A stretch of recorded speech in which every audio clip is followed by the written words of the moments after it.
আসসালামু আলাইকুম international news বাংলায় আপনাদের স্বাগতম। শুরুতে থাকছে শিরোনাম। ইরানের সঙ্গে আলোচনা ব্যর্থ হলে কি করবেন ট্রাম্প? গাজায় নিষিদ্ধ অস্ত্রের ব্যবহার বেরিয়ে এল লোমহর্ষক তথ্য।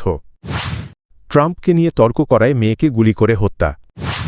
অ্যাপস্টেইন নথিতে গোপন করা 6 ব্যক্তির নাম প্রকাশ।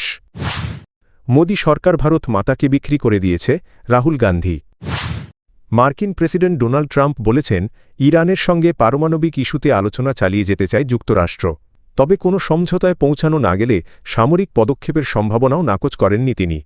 বুধবার হোয়াইট হাউসে ইসরায়েলের প্রধানমন্ত্রী বেনিয়ামিন নেতানিয়াহুয়ের সঙ্গে বৈঠকের পর ট্রাম্প এই মন্তব্য করেন। পরে নিজের সামাজিক যোগাযোগ মাধ্যম ট্রুথ সোশ্যালে তিনি লেখেন, আলোচনায় এখনও চূড়ান্ত সিদ্ধান্ত হয়নি, তবে চুক্তি হলে সেটিই যুক্তরাষ্ট্রের পছন্দ হবে। একই সঙ্গে তিনি সতর্ক করে বলেন, ইরান রাজি না হলে এর পরিণতি কী হবে তা দেখা যাবে।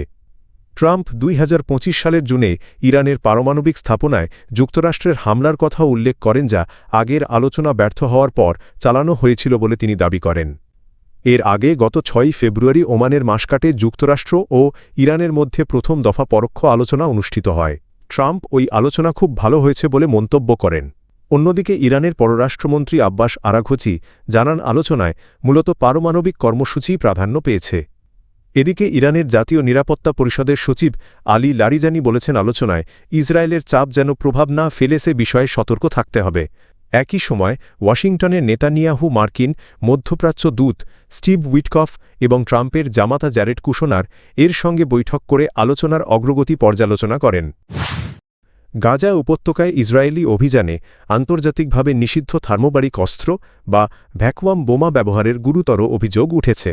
সোমবার আল জাজিরাতে সম্প্রচারিত the rest of the story শীর্ষক এক অনুসন্ধানী প্রতিবেদনে বলা হয়, এসব অস্ত্রের আঘাতে অন্তত 2842 জন ফিলিস্তিনি নাগরিক মুহূর্তের মধ্যেই বাষ্পীভূত হয়ে নিখোঁজ হয়েছেন।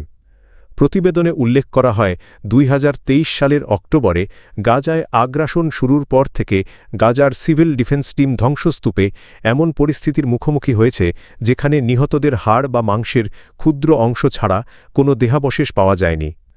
অনুসন্ধানে দাবি করা হয়েছে, ভয়াবহ নিখোঁজের পেছনে তীব্র তাপ উৎপাদনকারী নিষিদ্ধ তাপীয় অস্ত্র ব্যবহারের স্পষ্ট আলামত মিলেছে, যা মানবাধিকার ও আন্তর্জাতিক মানবিক আইনের চরম লঙ্ঘন বলে মনে করছেন বিশেষজ্ঞরা। মার্কিন প্রেসিডেন্ট ডোনাল্ড ট্রাম্পকে ঘিরে রাজনৈতিক তর্কের জেরে যুক্তরাষ্ট্রের টেক্সাসে নিজের বাবার গুলিতে প্রাণ হারিয়েছেন 23 বছর বয়সী এক ব্রিটিশ তরুণী। নিহতের নাম লুসি হ্যারিসন। ইংল্যান্ডের চেশায়ারের কর্নার্স কোর্টে শুরু হওয়া এক ইনকোয়েস্টে জানা যায়, গত বছরের 10ই জানুয়ারি টেক্সাসের ডালাসের কাছে প্রোসোপার এলাকায় বাবার বাড়িতে অবস্থানকালে এই ঘটনা ঘটে। লুসি চেশায়ারের ওয়ারিংটনের বাসিন্দা ছিলেন। শুনানিতে লুসির প্রেমিক স্যাম লিটলার জানান, ঘটনার দিন সকালে ট্রাম্পের দ্বিতীয় মেয়াদ ও তার কর্মকাণ্ড নিয়ে লুসির সঙ্গে তার বাবা ক্রিস হ্যারিসনের তীব্র বাগ্বিতণ্ডা হয়।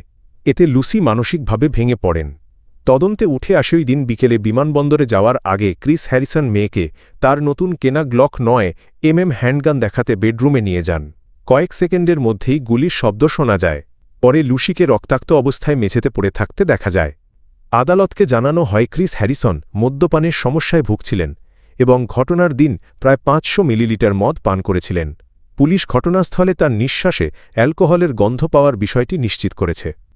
টেক্সাসের গ্র্যান্ড জুরি এই ঘটনায় ক্রিস হ্যারিসনের বিরুদ্ধে কোনো ফৌজদারি অভিযোগ আনেনি। তবে নিহতের পরিবার এই সিদ্ধান্তে অসন্তোষ প্রকাশ করেছে। কুখ্যাত মার্কিন যৌন অপরাধী জেফরি অ্যাপস্টেইন সংক্রান্ত মামলায় দীর্ঘদিন গোপন রাখা 6টি নাম প্রকাশ করেছেন যুক্তরাষ্ট্রের ডেমোক্র্যাট কংগ্রেস সদস্য রো খান্না। মঙ্গলবার 10 ফেব্রুয়ারি মার্কিন কংগ্রেসের ফ্লোরে দেওয়া বক্তব্যে তিনি এসব নাম প্রকাশ করেন। এর আগে বিচার বিভাগ সংশ্লিষ্ট নথিতে নামগুলো কালো কালিতে ঢেকে রেখেছিল। রো খান্না ও রিপাবলিকান কংগ্রেস সদস্য টমাস ম্যাসি বিচার বিভাগে গিয়ে প্রায় 2 ঘণ্টা ধরে আনরেডাক্টেড নথি পর্যালোচনা করেন। পরে কংগ্রেসে বক্তব্যে খান্না জানান, নামগুলো চিহ্নিত করার পর বিচার বিভাগের কর্মকর্তারা তাদের ভুল স্বীকার করে সেগুলো প্রকাশে সম্মত হন। প্রকাশিত তালিকায় সবচেয়ে আলোচিত নাম হল মার্কিন জনপ্রিয় ব্র্যান্ড ভিক্টোরিয়াস সিক্রেট এর প্রতিষ্ঠাতা ধনকুবের লেসলি ওয়েকশনার। এফবিআইয়ের একটি নথিতে তাকে অ্যাপস্টেইনের সহ ষড়যন্ত্রকারী হিসেবে উল্লেখ করা হয়েছে বলে জানানো হয়। এই নাম প্রকাশের ঘটনায় যুক্তরাষ্ট্রের রাজনীতিতে নতুন করে আলোড়ন সৃষ্টি হয়েছে এবং অ্যাপস্টেইন সংক্রান্ত তদন্ত আরও জোরালো হবে বলে ধারণা করা হচ্ছে। লোকসভার বিরোধী দলনেতা রাহুল গান্ধী কেন্দ্রীয় বাজেট নিয়ে আলোচনার সময় সরকারের কড়া সমালোচনা করেছেন। বুধবার 11 ফেব্রুয়ারি সংসদে বক্তব্য রাখতে গিয়ে তিনি ভারত ও যুক্তরাষ্ট্রের মধ্যে সাম্প্রতিক অন্তর্বর্তীকালীন বাণিজ্য চুক্তিকে একতরফা আখ্যা দেন। রাহুল গান্ধীর অভিযোগেই চুক্তির মাধ্যমে সরকার ভারতের স্বার্থ বিসর্জন দিয়েছে। তিনি বলেন চুক্তিটি কার্যত একটি পাইকারি আত্মসমর্পণতার ফলে দেশের জ্বালানি নিরাপত্তা যুক্তরাষ্ট্রের ওপর নির্ভরশীল হয়ে পড়বে এবং কৃষক সমাজ মারাত্মকভাবে ক্ষতিগ্রস্ত হবে। বিরোধী দলনেতার দাবিজাতীয় স্বার্থ উপেক্ষা করে এই চুক্তি করা হয়েছে যা ভবিষ্যতে ভারতের অর্থনীতি ও কৃষি খাতে নেতিবাচক প্রভাব ফেলবে।